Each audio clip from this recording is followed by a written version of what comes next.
नमस्कार दोस्तों, आपका अपने चैनल शिवांश एजुकेशन में स्वागत है। आज हम देखेंगे मॉडल प्रश्न पत्र सत्र 2023 विषय हिंदी का। तो चलिए देखते हैं। इसमें आपको 3 घंटे 15 मिनट समय मिलेगा और निर्देश दिया रहेगा जो कि 70 नंबर का, और निर्देश को पढ़ के ही आप पेपर सॉल्व करें। प्रश्न 15 मिनट परीक्षार्थियों के लिए प्रश्न पत्र पढ़ने के लिए ये सब आप निर्देश पढ़ लीजिए, उसके बाद ही पेपर सॉल्व कीजिए। तो बहुविकल्पी प्रश्न देखते हैं। पहला प्रश्न है, बाबू गुलाब राय किस युग के लेखक हैं? तो इसमें 4 ऑप्शन: ए भारतेंदु युग, बी द्विवेदी युग, सी शुक्ल युग एंड डी शुक्लोत्तर युग। तो इसका राइट आंसर हो जाएगा बी द्विवेदी युग। तो दूसरा है, चिंतामणि किस विधा की रचना है? तो इसका ऑप्शन ए दिया है निबंध, बी दिया है कविता एंड सी दिया है नाटक एंड डी दिया है कहानी। तो इसका राइट आंसर हो जाएगा ऑप्शन ए निबंध। तीसरा प्रश्न है, गबन किसकी रचना है? ये तो बहुत लोग को मालूम होगा, गबन मुंशी प्रेमचंद की रचना है। शुक्ल युग की समय अवधि कब तक है? तो शुक्ल युग की समय अवधि ऑप्शन बी 1900, 1900, 1938। और पांचवा है, नीड़ का निर्माण फिर किस विधा की रचना है? तो ये है बी ऑप्शन आत्मकथा, जीवनी नहीं है, ये आत्मकथा है। प्रिय प्रवास किस युग की रचना है? तो प्रिय प्रवास ऑप्शन ए द्विवेदी युग की रचना है। सातवां है, मधुशाला किसकी रचना है? तो मधुशाला हरिवंश राय बच्चन जी की रचना है। एंड डी भारत भारती किसकी रचना है? तो भारत भारती मैथिली षडगुप्त की रचना है।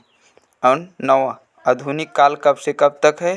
तो आधुनिक काल सन 1843 से अब तक। ऑप्शन ए सही हो जाएगा। मोतीराम किस युग के कवि हैं? तो मोतीराम ऑप्शन नंबर डी रीतकाल के कवि हैं। हास्य रस का स्थायी भाव होगा ऑप्शन सी हास्य, इसका हास्य सही हो जाएगा।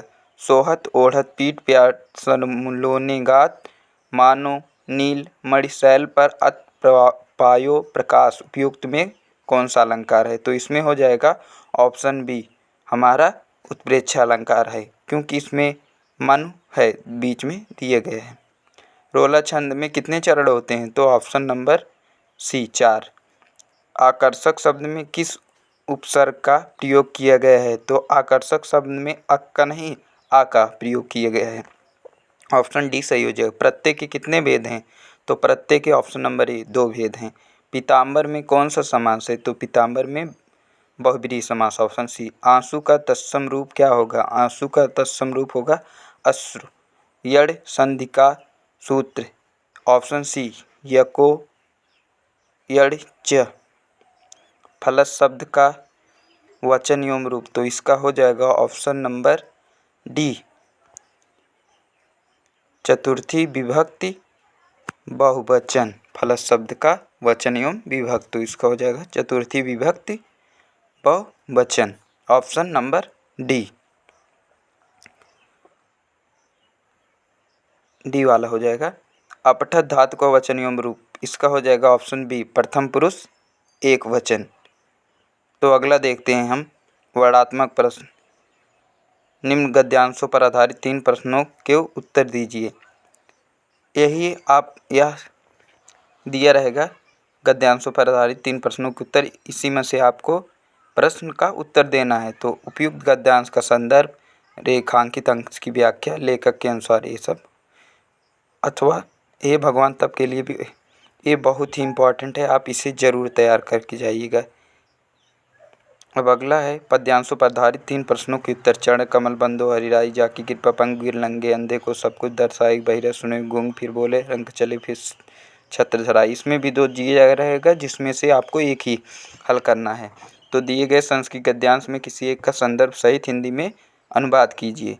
तो हो जाएगा, ऐसा नगरी भारतीय संस्कृत भाषा केंद्रमस्त, इसका अनुवाद करना है। 2 दिया रहेगा, जिसमें हमें एक ही करना होगा।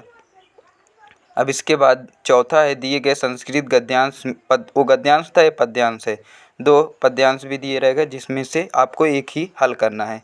तो पाँचवा अपने पठित पाठ्यक्रम के आधार पर उत्तर दीजिए। जैसे हम लोग सुल्तानपुर ज़िले से हैं तो हमारा मेवाड़ मुकुट होगा, और आप जिस भी ज़िले से हैं आपका अलग होगा। तो आप अपने क्लास में टीचर से पूछ लीजिएगा। दिए गए लेखकों में से किसी का जीवन परिचय दीजिए।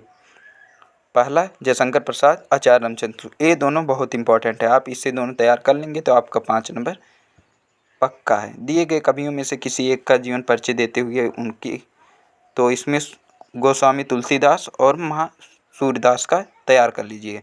अपनी पाठ्य पुस्तक में कोई एक श्लोक याद करिए जो प्रश्न पत्र पर ना आया हो। आप 2 श्लोक याद कर लीजिए।